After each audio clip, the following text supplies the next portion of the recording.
Galit na galit si Coach Tim Cone sa nangyari sa Barangay Ginebra kontra sa Meralco Bolts. Abay naguwian agad ng mga fans na dismaya sa pinakita ng Gin Kings. So bakbaka naman sa pagitan ng Barangay Ginebra kontra sa Meralco Bolts. Will opening quarter, mainit agad ang simula ng Gin Kings led by Justin Brownlee na agad nagtala ng 7 straight points. Matapos yan, kumana pa ng back-to-back 3-pointers si Stephen Holt at RJ Abarientos. CJ Cancino naman, showtime agad sa kanyang seli layup na nasundan pa ng end 1 clip touch. After nyan, CJ Cancino na naman pumukol ng back-to-back 3-point shot. Umuulan ng 3 sa unang quarter. Sagot na naman sa kabila si Stephen Holt at RJ Abarientos. Without Japit Aguilar, eto for the first time, pinasok na si Kenmark Carino. Kaso napabayaan agad si Brandon Bates sa ilalim, 31-27, pabor sa Meralco Bolts. Second quarter, pati rookie na si Magbuhos pumukol agad ng corner 3-pointer. Matapos siya, nagkasunod-sunod pa ang puntos ng Bolts at dito umabot na ang labang sa double digit. Well, under 7 minutes na nang nabasag yan ng Gin Kings dahil pa rin kay Brownlee, pero Bong Quinto at Aaron Black, binura na naman niya ng back-to-back layup. Dito nagalit na si Coach Tim Cone. Anyari sa Gin Kings, eto pa Marvin Jones, nagparamdam na rin sa kanyang end 1 na nasundan pa ng 4 ni CJ Cancino. Kaya naman dito na magapalalo ang tambak sa sarado 20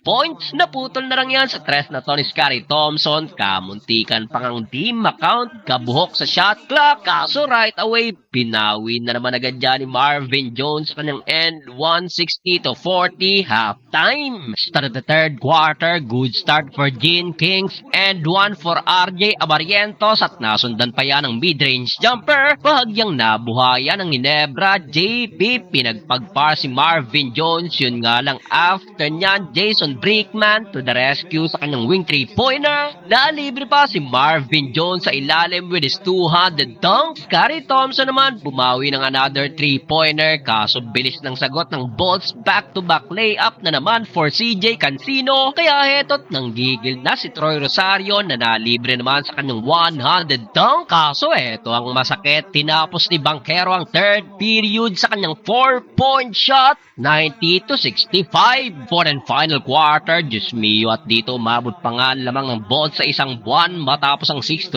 run ng Bolts. Naputol na lang yan sa 3 na to ni Isaac Go at nasundan pa yan ng end 1 ni JP. Kaso grabe, kahit anong ibato ng Bolts, pumapasok another 4-point shot for Banquero. Kaya dito maaga pa pero pinagpahinga na mga key players ng Gin Kings. Kung anong ganda ng naunang game, siya namang kinasama ng second game. Uwi agad ang mga fans sa huli, panalo ang Meralco Bolts.